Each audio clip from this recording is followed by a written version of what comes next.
Welcome to Mojo TV. బులెటిన్ల ముందుగా headlines. ప్రధాని మోడీ మయన్మార్ అధ్యక్షుడి కీలక భేటీ.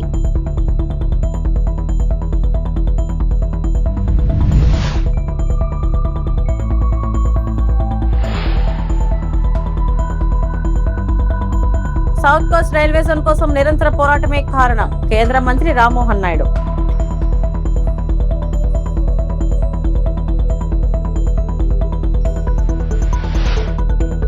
పన్ను ఎగవేతపై ఆంధ్రప్రదేశ్ ఉప ముఖ్యమంత్రి పవన్ కళ్యాణ్ ఆగ్రహం. పరిశ్రమలు, ప్రైవేట్ సంస్థలకు కఠిన హెచ్చరిక.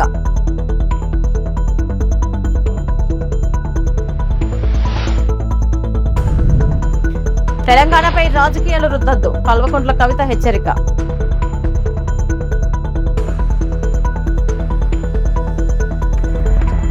భారత ప్రధాని నరేంద్ర మోడీ మయన్మార్ అధ్యక్షుడు యూ మిన్ ఆంగ్ హ్లైంగ్ తో కీలక ద్వైపాక్షిక సమావేశం నిర్వహించారు.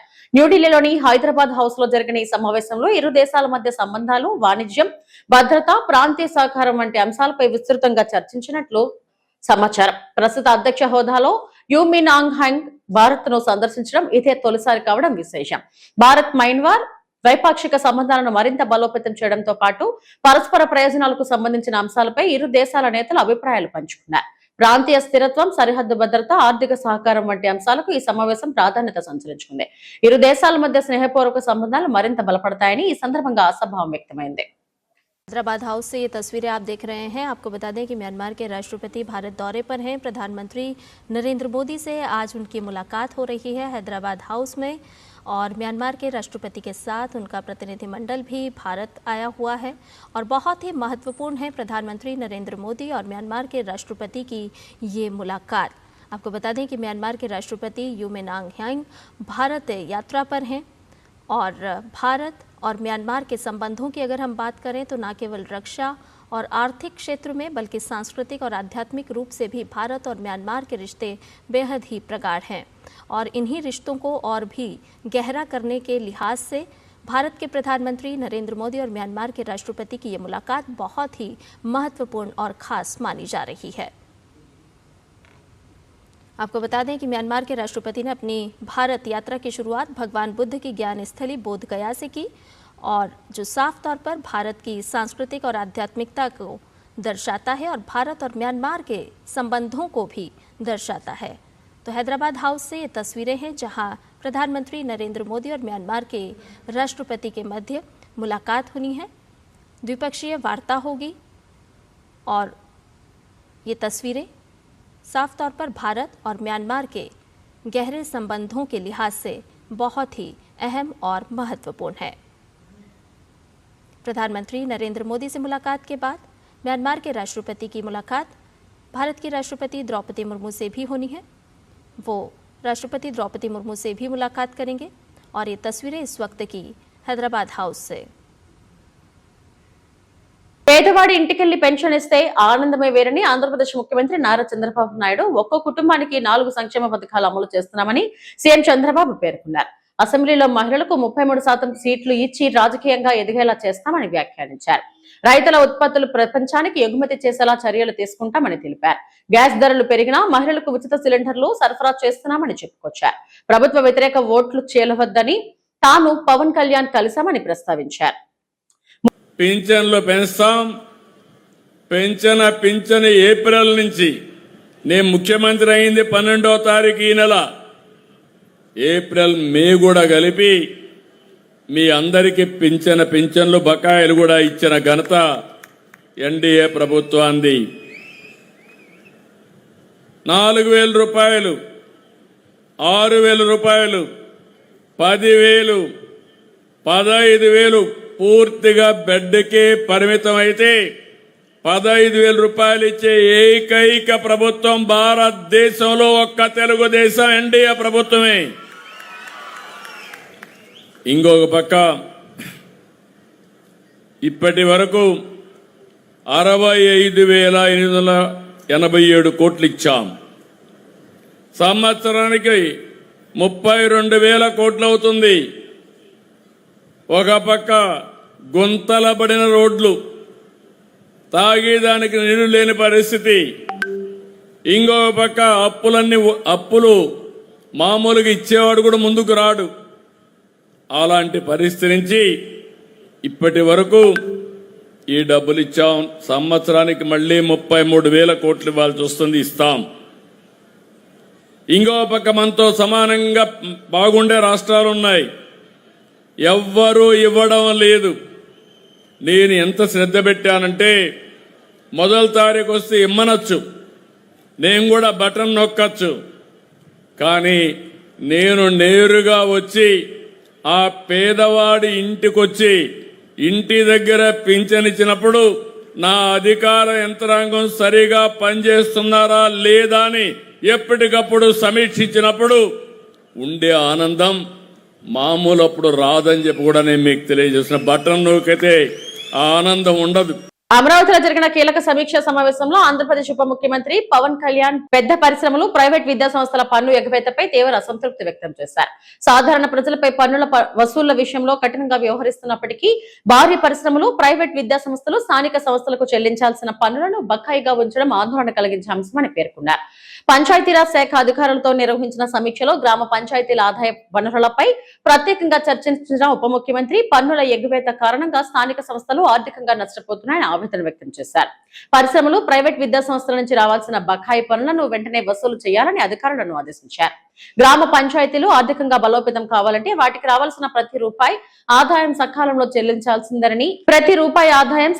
చేరాల్సిందేనని పవన్ కళ్యాణ్ స్పష్టం చేశారు. పన్నులు చెల్లించకుండా తప్పించుకునే సంస్థలపై చట్టపరమైన చర్యలు తీసుకోవడంతో పాటు వసూళ్ల ప్రక్రియను వేగవంతం చేయాలని అధికారులకు ఆదేశించారు. ఇన్స్టిట్యూషన్స్, విద్యాలయాలు కావచ్చు సార్, పరిశ్రమలు కావచ్చు, ముందస్తు చర్యలు మొదటి విడతగా అంటే ఎన్ని పరిశ్రమలు ఉన్నాయి ఒక పంచాయతీ పరిధిలో, ఒక పరిశ్రమలు పంచాయతీలు ఎన్ని పరిధిలో ఎన్ని పంచాయతీలు ఉన్నాయి, దానికి పర్ క్యాపిటల్ కన్సంప్షన్ మన రోడ్లు వేయటం దగ్గర నుంచి కానీ, మనం చెత్త సేకరణకు కానీ, వాళ్ళు వచ్చే వదిలే పొల్యూషన్ కానీ, మంచినీళ్ళు కానీ ఎంత ఖర్చు పెడుతున్నాం, తద్వారా మనకి ఎంత వస్తుంది.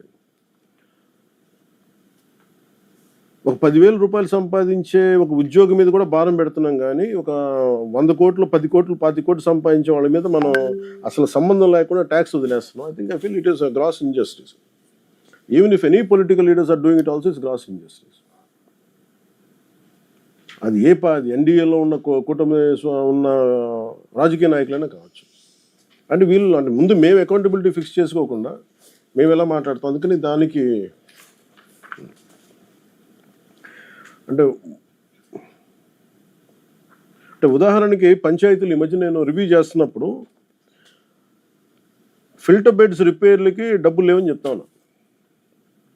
దానికి కనీసం అన్ని పంచాయతీలకి మనకున్న 13,326 పంచాయతీలకిను దానికి సంబంధిత గ్రామాలకు కావచ్చు, హ్యామ్లెట్స్కి వీ నీడ్ అరౌండ్ 88 crores, 88 కోట్ల రూపాయలు కావాలి మనకి. అసలు వీళ్ళు వదిలేసే డబ్బు చూస్తే, ఒక్కొక్క చోట వదిలేసే డబ్బు చూస్తే, అది ఒక్క ఉదాహరణకి ఆంధ్ర పేపర్ మిల్స్ 13 కోట్లు కట్టాలి. ఆ లెక్కల్లో చూస్తే ప్రాపర్ అసెస్మెంట్ చేస్తే కనీసం తక్కువలో తక్కువ అన్ని పరిశ్రమలు కనుక పే చేస్తే నాకు తెలుసు ఫిల్టర్ బెడ్స్ ఇష్యూ ఉండదు ఆ ఏరియా వరకు. వాళ్ళేమో డబ్బులు కట్టరు, మనమేమో అధికారులేమో రాజకీయ ఒత్తిళ్ళు కావచ్చు, లేదంటే ఇబ్బందులు కావచ్చు, భయాలు కావచ్చు, కానీ మనం వదిలేయటం వల్ల జనం సఫర్ అవుతున్నారు, పంచాయతీలు సఫర్ అవుతున్నాయి, చెడ్డ పేరు ప్రభుత్వానికి వస్తుంది. అందుకని ఒక్కసారి మీరు నాకు ఒక ప్లాన్ ఆఫ్ యాక్షన్ ఇవ్వండి సార్. యాజ్ మీరు కాంతిలాల్ దండే గారిని కూడా నా రిక్వెస్ట్ ఏంటంటే, మీరు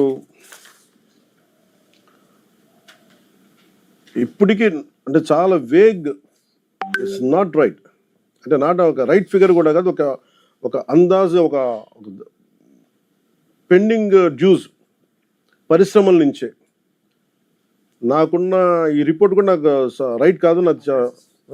శ్రీకాకుళం జిల్లా ఇచ్చాపురం రైల్వే స్టేషన్ లో ఆనందోత్సాహాలు వెల్లివిరిశాయి. దశాబ్దాలుగా ఉత్తరాంధ్ర ప్రజలు ఎదురు చూస్తున్న విశాఖపట్నం రైల్వే జోన్ కళ సాకారం కావడంతో ప్రజలు సంబరాలు జరుపుకున్నారు.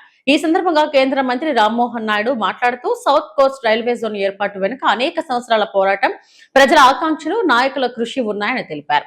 విశాఖపట్నం కేంద్రంగా ఏర్పడిన ఈ కొత్త రైల్వే జోన్ వల్ల లక్షలాది మంది ప్రయాణికులకు మెరుగైన సేవలు అందడంతో పాటు ఉత్తరాంధ్ర అభివృద్ధికి కొత్త అవకాశాలు ఏర్పడతాయని పేర్కొన్నారు. ఇచ్చాపురం రైల్వే స్టేషన్ అభివృద్ధికి 12 కోట్ల నిధులు మంజూరు చేసినట్లు వెల్లడించిన ఆయన ప్రాంతంలో ఉన్న రైల్వే వంతెనల సమస్యల పరిష్కారానికి కూడా చర్యలు తీసుకుంటామని హామీ ఇచ్చారు. ఉత్తరాంధ్ర అభివృద్ధిలో రైల్వే రంగం కీలక పాత్ర పోషిస్తుందని పేర్కొన్న కేంద్ర మంత్రి ఈ జోన్ సాధనకు సహకరించిన ప్రధానమంత్రి నరేంద్ర మోడీ, ముఖ్యమంత్రి నారా చంద్రబాబు నాయుడు, ఉప ముఖ్యమంత్రి పవన్ కళ్యాణ్లకు ప్రత్యేక కృతజ్ఞతలు తెలిపారు. ఇచ్చాపురం ఇకపై రాష్ట్రానికి చివరి ప్రాంతంగా కాకుండా అభివృద్ధికి ద్వారంగా మారబోతుందని రామ్మోహన్ నాయుడు విశ్వాసం వ్యక్తం చేశారు. విశాఖ రైల్వే జోన్ ఏర్పాటు ఉత్తరాంధ్ర ప్రజల చిరకాల ఆకాంక్ష నెరవేరిన చారిత్రక ఘట్టంగా స్థానికులు అభివర్ణిస్తున్నారు. ఆంధ్రప్రదేశ్ రాష్ట్రానికి సరికొత్త railway zone, south coast railway zone సాధించుకోవడం అనేది నాకెంతో గర్వంగా ఉంది, ఆనందంగా ఉందని కూడా మీ అందరితో పాటు పంచుకుంటున్నాను. అయితే రైల్వే జోన్ సాధించినప్పటికీ ఇక్కడ ఉన్నటువంటి ముఖ్యంగా మన ప్రజల్లో ఒక ఆందోళన ఉండింది. ఇది అంతా కూడా పలాస వరకు ఖుర్దా రోడ్ లో ఉన్న ఈ స్టేషన్స్ అన్ని కూడా, ఈ ఖుర్దా రోడ్ స్టేషన్లన్నీ కూడా అట్టే ఉండిపోతే, జోన్ పలాస వరకే పరిమితం అయిపోతే మేము మళ్ళీ అధోగతిలోనే ఉండిపోతామని అంటే రైల్వే మంత్రి అశ్విని వైష్ణవ్ గారితో మాట్లాడి ఎట్టి పరిస్థితుల్లో ఇచ్చాపురం వరకు ఈ కొత్త railway zone south coast railway zone లోనే ఉండాలనంటే మొన్న ఏప్రిల్ 2వ తేదీన ఒక కొత్త సర్క్యులర్ ఆర్డర్ కూడా రిలీజ్ చేసి ఇచ్చాపురం నుంచి పలాస వరకు ఉన్నటువంటి 7 ప్రధానమైనటువంటి స్టేషన్లు సౌత్ కోస్ట్ విశాఖపట్నంలో డివిజన్ లో కలపడం కూడా ఒక చరిత్ర అనేది సందర్భంగా తెలియజేసుకుంటున్నాను. నిజంగా మన రాష్ట్రంలో మన డిఆర్ఎం మన జిఎం దగ్గరే కూర్చొని మన సమస్యలన్నీ కూడా పరిష్కరించుకునే అవకాశం ఈ కొత్త రైల్వే జోన్ ద్వారా మనకి దక్కిందని కూడా తెలియజేస్తున్నాను. నాకు ఎప్పుడూ కూడా ఒకే నమ్మకం, రైల్వేస్ ని కానీ మనం అభివృద్ధి చేసుకోగలిగితే ఆ ప్రాంత అభివృద్ధి చెందుతుంది, జిల్లా అభివృద్ధి చెందుతుందని. ఈ మాట ఎందుకు చెప్తున్నానంటే గతంలో స్వర్గీయ కింజరాపు ఎర్రన్నాయుడు గారు స్టాండింగ్ కమిటీ రైల్వేకి చైర్మన్ గా ఉన్నప్పుడు మన శ్రీకాకుళం జిల్లాలో రైల్వే తాలూకా సమస్యలన్నిటి మీద కూడా దృష్టి పెట్టి ఎంతో కొంత మన దగ్గర అభివృద్ధి జరిగిందనంటే దానికి ప్రధాన కారణం స్వర్గీయ కింజరాపు ఎర్రన్నాయుడు గారు అనేది మళ్ళీ గుర్తు చేస్తున్నాను. ఆ రోజు మనకి మెయిన్ లైన్ కానివ్వచ్చు, నౌపాడ నుంచి గునుపూర్ వెళ్లే లైన్ కానివ్వచ్చు, ఈ 2 లైన్ల మీద కూడా పెద్దగా దృష్టి పెట్టి స్టాపులు తీసుకొని రావడం, కొత్త ట్రైన్స్ వేయించడం, అలాగే విశాఖ ట్రైన్ కూడా ఆ రోజు వచ్చిందనంటే ఎర్రన్నాయుడు గారి కారణం అని తెలియజేస్తున్నాను. ఎర్రన్నాయుడు గారి ట్రైన్ అని చెప్పి ఒక ప్రత్యేకంగా ప్యాసింజర్ ఎక్స్ప్రెస్ కూడా ఆయన ఆధ్వర్యంలోనే ఆ రోజు మొదలు పెట్టారు. ఆ యొక్క కార్యక్రమాలన్నీ, ఆ రైల్వే ఆశయాలన్నీ ముందుకు నడిపిస్తూ గత 12 సంవత్సరాలుగా నా భుజాల మీద సమస్యలు వేసుకొని నేను కూడా పోరాటం చేశాను. ఆ పోరాట ఫలితం వల్లే ఈ రోజు రైల్వే జోన్ కూడా మనం సాధించుకున్నాం. దాంతో పాటు మన జిల్లాలో రైల్వేస్ కి సంబంధించి ఎన్నో ప్రధానమైన కార్యక్రమాలు కూడా మనం పూర్తి చేశాం. తెలంగాణ అంశంపై ఆంధ్రప్రదేశ్ ఉప ముఖ్యమంత్రి పవన్ కళ్యాణ్ ను ఉద్దేశించి తెలంగాణ మంత్రి పొన్నం ప్రభాకర్ ఘాటు వ్యాఖ్యలు చేశారు. తమ ఇంట్లో ఉన్న రాయిని తొలగించలేని వారు ఇక్కడ రాళ్ల గురించి మాట్లాడటం సరికాదని వ్యాఖ్యానించారు. ఆంధ్రప్రదేశ్ ఉప ముఖ్యమంత్రిగా ఏదైనా చేయగలిగితే అక్కడి సమస్యలపై దృష్టి పెట్టాలని సూచించారు.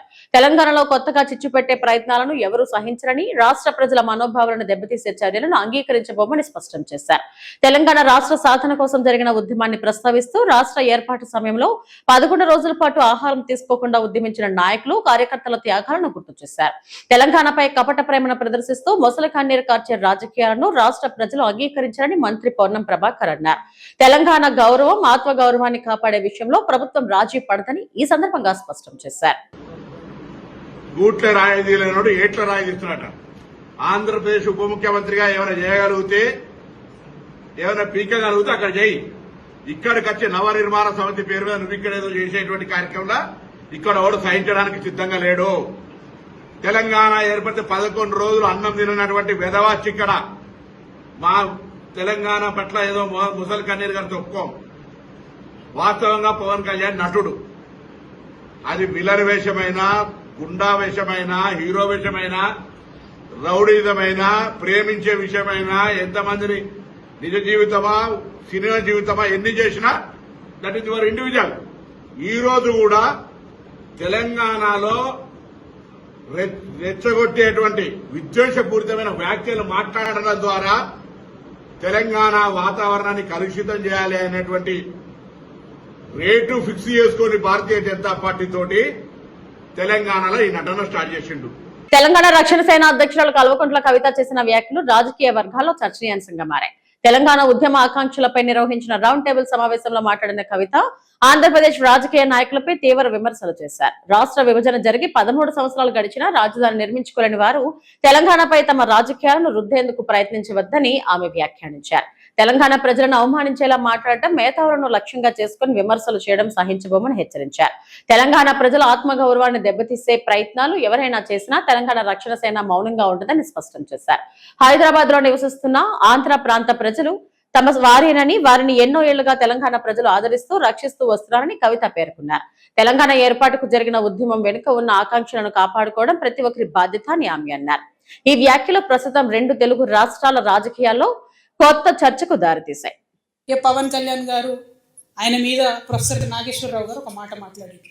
అట్లనే నిన్న మన పాశం యాదగిరి అన్న ఒక మాట మాట్లాడంగానే ఇక్కడ వాళ్ళ ఏజెంట్ ఉన్నాడు కాబట్టి ఆంధ్ర పోలీసు వాళ్ళు మా మేధావులు ఇంటికి వస్తారు.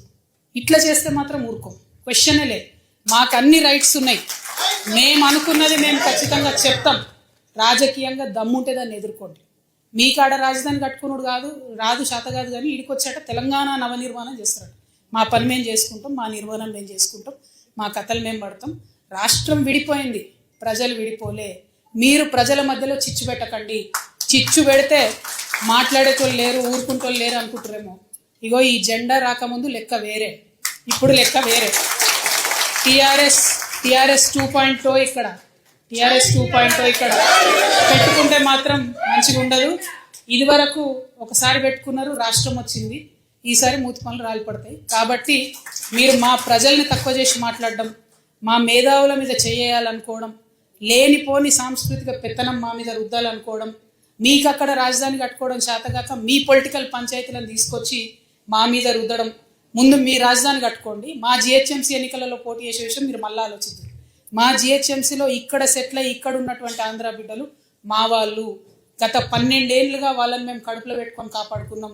ఇంకా ఎన్ని ఏళ్ళైనా అట్లనే కాపాడుకుంటాం. తెలంగాణ వాళ్ళం ఎవరిని ఇబ్బంది పెట్టేటోళ్ళం కాదు. చుట్టపు చూపుగా వచ్చినా ఇంటికి వచ్చినా వాళ్ళని ఉన్నాం, వాళ్ళు మన దగ్గరే ఉన్నారు, మన దగ్గరే సెటిల్ అయిన వాళ్ళతో ఇబ్బంది లేదు. రాజకీయంగా పెత్తనం చేస్తాం, సెక్రటేరియట్లో ఏలు పెడతాం, మీ విధానాలలో ఏలు పెడతాం, మీ నీళ్లు దోసుకుంటాం అంటే మాత్రం ఊరుకునేది ఉండదు. ఖచ్చితంగా చెప్తా ఉన్నాం. మంగళగిరిలోని తెలుగుదేశం పార్టీ కేంద్ర కార్యాలయంలో నిర్వహించిన మీడియా సమావేశంలో AP sports authority chairman Ravi Naidu మాజీ ముఖ్యమంత్రి వైఎస్ జగన్మోహన్ రెడ్డిపై తీవ్ర విమర్శలు చేశారు. ముఖ్యంగా డిఎస్సి వ్యవహారాన్ని ప్రస్తావించిన రవి నాయుడు జగన్ పాలనలో తీసుకున్న నిర్ణయాలు ఆంధ్రప్రదేశ్ యువతకు తీవ్ర అన్యాయం చేశాయని ఆరోపించారు.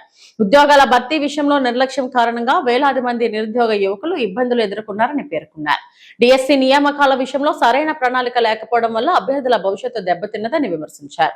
ప్రస్తుత ప్రభుత్వం యువతకు ఉపాధి అవకాశాలు కల్పించడంతో పాటు పారదర్శకంగా ఉద్యోగ నియామకాలు చేపట్టేందుకు కట్టుబడి ఉందని రవినాయుడు తెలిపారు. గత ప్రభుత్వ తప్పిదాలను సరిదిద్దుతూ యువతను ఆశయాలను నెరవేర్చే దిశగా కూటమి ప్రభుత్వం పనిచేస్తుందని ఆయన పేర్కొన్నారు. డిఎస్సి అంశంపై మాజీ సీఎం జగన్ ప్రజలకు సమాధానం చెప్పాలని ఈ సందర్భంగా రవినాయుడు డిమాండ్ చేశారు. కూటమి అధికారంలోకి వస్తానే చంద్రబాబు నాయుడు గారు మొదటి సంతకం డిఎస్సిపై సంతకం చేశారు. అది కూడా 16,300 పై చిలుకు పోస్టులకి సంతకం పెట్టారు. సంతకం పెట్టిన వారం నుంచే కుట్రలు మొదలయ్యాయి, కుట్ర కోణాలు మొదలయ్యాయి. ఎలా అయినా నిరుద్యోగులకు ఉద్యోగాలు రాకూడదని జగన్మోహన్ రెడ్డి అండ్ గొడ్డలి బ్యాచ్ కంకణం కట్టుకున్నారు. నోటిఫికేషన్ విడుదలైన నాటి నుంచి కేసుల మీద కేసులు, కేసుల మీద కేసులు, కేసుల మీద కేసులు, 240 కేసులు వేయడం జరిగింది. లోకేష్ గారు సమర్థవంతంగా అధికారులు ఆ కేసులన్నిటికీ కోర్టుకి వివరణ ఇచ్చుకుంటూ ఎక్కడికక్కడ అన్నిటినీ సరిదిద్దుతూ ఈరోజు డిఎస్సి ప్రక్రియను పూర్తి చేయడం జరిగింది. సుప్రీంకోర్టుకి వెళ్ళారు డిఎస్సి నిర్వహించకూడదని, కోట్లు ఖర్చు పెట్టారు డిఎస్సి నిర్వహించకూడదు, నిరుద్యోగులకు ఉద్యోగాలు రాకూడదు, టీచర్ పోస్టులు భర్తీ కాకూడదని చెప్పి కోట్లు ఖర్చు పెట్టిన ఈ గొడ్డల బ్యాచ్ ఈరోజు ఏదో నిరుద్యోగులకు మేము అండగా ఉంటామన్నట్టు నాటకాలు మొదలుపెట్టారు. మేము అడుగుతున్నాం సూటిగా, ఎందుకు కోర్టుకు వెళ్ళావు జగన్మోహన్ రెడ్డి అని బ్యాచ్ మేము సూటిగా అడుగుతున్నాం. డిఎస్సి నిర్వహించకూడదని నీ టీం ఎందుకు కోర్టుకు వెళ్ళింది? ఎందుకు కేసులు పెట్టింది? ఎందుకు కోట్లు ఖర్చు పెట్టి డిఎస్సిని ఆపాలని చూశారు? నిరుద్యోగులారా గమనించండి, నిరుద్యోగులారా గ్రహించండి. డిఎస్సి ఇవ్వకూడదని కోర్టుకు వెళ్ళిన వీళ్ళు ఈరోజు డిఎస్సి గురించి మాట్లాడుతున్నారు. డిఎస్సి గురించి వీళ్ళు మాట్లాడే అర్హత ఉందా అని అడుగుతున్నాం. మేము అడుగుతున్నాం సూటిగా, సుప్రీంకోర్టుకి ఎందుకు వెళ్ళావు? కోట్లు ఖర్చు పెట్టావు, స్పెషల్ ఫ్లైట్లో పంపించావు. రేపు నియామక పత్రాలు ఇస్తారంటే కూడా రాత్రి కూడా కోర్టులోనే వాదనలు వినిపించే పరిస్థితి ఈ రాష్ట్రంలో నెలకొనేలాగా చేశావు. ఇంత నీచంగా ప్రవర్తించి నిరుద్యోగులపై గొడ్డలి పోటీ వేస్తే నిరుద్యోగులకు ఒక అన్నలాగా నారా లోకేష్ గారి దగ్గరుండి 16,000 డిఎస్సి పోస్టులు భర్తీ చేసి కుటుంబం మొత్తాన్ని పిలిపించి భోజనం పెట్టి వాళ్ళకి ఆ నియామక పత్రాలు అందించిన తర్వాత వాళ్ళు ఆనందంగా 6-7 నెలలు ఉద్యోగాలు చేసుకుంటూ ముందుకెళ్తుంటే ఈరోజు అబాండాలు వేస్తారా? తిరుపతిలోని శ్రీ తాతయ్యగుంట గంగమ్మ తల్లి ఆలయాన్ని ప్రముఖ బుల్లితెర నటుడు మొగిలి రేకులు సీరియల్ ద్వారా ప్రేక్షకాదరణ పొందిన ఇంద్రనీల్ కుటుంబ సమేతంగా దర్శించుకున్నారు. ఈ సందర్భంగా ఆలయ చైర్మన్ మహేష్ యాదవ్ ప్రత్యేక స్వాగతం పలికి అమ్మవారి దర్శనం చేయించారు. ప్రముఖ బుల్లితెర నటుడు ఇంద్రనీల్ తన కుటుంబ సభ్యులతో కలిసి తిరుపతిలోని శ్రీ తాతయ్యగుంట గంగమ్మ తల్లి ఆలయానికి విచ్చేశారు. ఆలయ చైర్మన్ మహేష్ యాదవ్ వారికి స్వాగతం పలికి ఆలయంలోకి తీసుకెళ్లి అమ్మవారి ప్రత్యేక దర్శనం కల్పించారు. అనంతరం ఆలయ అర్చకులు వేద ఆశీర్వచనాలు అందించగా తీర్థ ప్రసాదాలను అందజేశారు. అమ్మవారి కృపతో ప్రజలందరూ సుఖ సంతోషాలతో ఉండాలని ఇంద్రనీల్ ఆకాంక్షించారు. ఈ కార్యక్రమంలో ఆలయ అధికారులు భక్తులు పాల్గొన్నారు.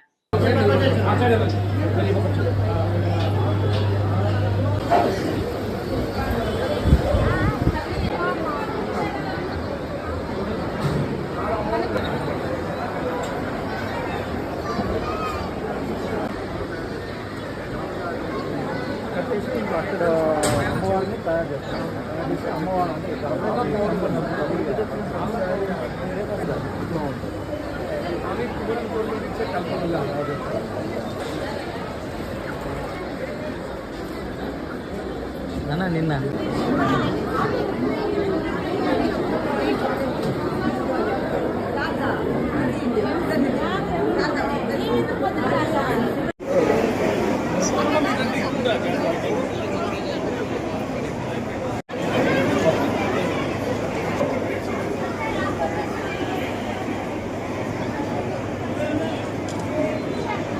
వైఎస్ఆర్ కడప జిల్లా ముద్దునూరు మండలంలో సోమవారం తెల్లవారుజామున కుండపోత వర్షం కురిసింది. వర్షానికి మండలంలోని వాగులు వంకలు పొంగి పొర్లుతున్నాయి. ముద్దునూరు నుంచి పులివెందుల వెళ్లే మార్గంలో వాగు పొంగడంతో రాకపోకలు నిలిచిపోయాయి. ప్రధాన రహదారి కావడంతో ఇరువైపులా కిలోమీటర్ల మేర వాహనాలు నిలిచిపోయాయి. ముద్దునూరు సమీపంలోని పుల్లేరు వంకపై వంతెన పనులు జరుగుతున్నాయి. దాని పక్కనే తాత్కాలిక రోడ్డు ఏర్పాటు చేశారు. ప్రవాహ ఉధృతికి డైవర్షన్ రోడ్డు కొట్టుకుపోవడంతో పులివెందుల వైపు వాహనాల రాకపోకలకు అంతరాయం ఏర్పడింది. ఇవాళ మధ్యాహ్నం వరకు ఇదే పరిస్థితి కొనసాగవచ్చని పోలీసులు తెలిపారు.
ఆంధ్రప్రదేశ్ విభజన సందర్భంగా ఇచ్చిన హామీ మేరకు కేంద్ర ప్రభుత్వం విశాఖపట్నం కేంద్రం చేసుకుని రైల్వే మంజూరు చేయడం హర్షదక విషయమని రేణిగుంట రైల్వే పెన్షనర్స్ ఫెడరేషన్ సభ్యులు సంతోషం వ్యక్తం చేశారు. ఈ సందర్భంగా రేణిగుంట రైల్వే స్టేషన్ వద్దనున్న గాంధీ విగ్రహం వద్ద మిఠాయిలు పంచిపెట్టారు.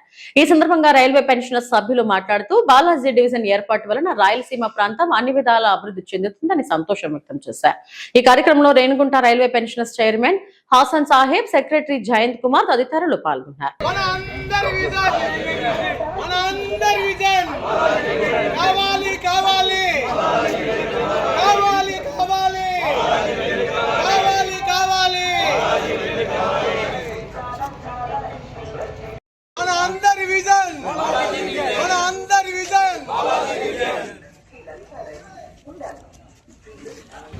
ఆంధ్రప్రదేశ్ విభజన సందర్భంగా భారత ప్రభుత్వము మనకు ఒక రైల్వే జోన్ను ఇస్తానని వాగ్దానం చేసింది. ఆ వాగ్దానం ప్రకారం ఈరోజు 1/6/2026 తేదీ విశాఖపట్నం కేంద్రంగా సౌత్ కోస్ట్ రైల్వేను ఈరోజు ప్రారంభించింది. దానికి పుర ప్రజలు, రైల్వే పెన్షనర్స్, రైల్వే కార్మికులు మేమందరము హర్షం వ్యక్తం చేస్తున్నాము. కేంద్ర ప్రభుత్వానికి ధన్యవాదాలు తెలియజేస్తున్నాము. ఈ 30 సంవత్సరాల నుంచి నా కోరిక, నేను చిన్నప్పుడు డిగ్రీ చదువుకునేటప్పటి నుంచి కూడా గుట్టకల్ల దూరము మాకు డివిజన్ ఉంటే బాగుంటుంది అనేది. తర్వాత మేము ఉద్యోగాలకు వచ్చి మేము రిటైర్డ్ కూడా అయినాము. ఆ కళ సాకారం కాలేదు. ఈ సందర్భంగా ఎలాగో మాకు జోన్ ఇచ్చారు, అలాగే బాలాజీ డివిజన్ కూడా మాకు ఏర్పాటు చేస్తే ఇక్కడ పరిసర ప్రాంతాల వాళ్ళ వ్యాపారస్తులకు కానీ ప్రయాణికులకు కానీ ఈ తిరుపతిలో కేంద్రంగా ఉండడం వల్ల మంచి మెడికల్ ఫెసిలిటీస్, ఎడ్యుకేషనల్ ఫెసిలిటీస్ అన్నీ డెవలప్ అవుతున్నాయి. కాబట్టి ప్రభుత్వం మరొకసారి ఆలోచించి మాకు బాలాజీ డివిజన్ను ఏర్పాటు చేయవలసిందిగా మేము డిమాండ్ చేస్తూ ఉంటాము. మా బాలాజీ సమితి కమిటీ కన్వీనరు పప్పాల గిరిధర్ గారు, ఆయన కొంచెం బయట ప్రోగ్రాం ముందుగానే ప్రీ ప్రోగ్రాము ఈ జోనును ప్రారంభించే దినం ఈరోజు సడన్గా వచ్చిన దానివల్ల ఆయన ప్రోగ్రాం ప్రకారం వెళ్ళిపోయారు. కానీ ఆయన మనసంతా ఇక్కడనే ఉంది. ఆయన కూడా ఇప్పుడు ఇది ఎట్లా జరుగుతుంది, ఏమి ఏర్పాట్లు చేస్తున్నారు, ఆయనకు కూడా ఈ సందర్భంగా మేము కృతజ్ఞతలు తెలియజేస్తాం. ఇవి ఇప్పటివరకు నా బులెటిన్ అప్డేట్స్.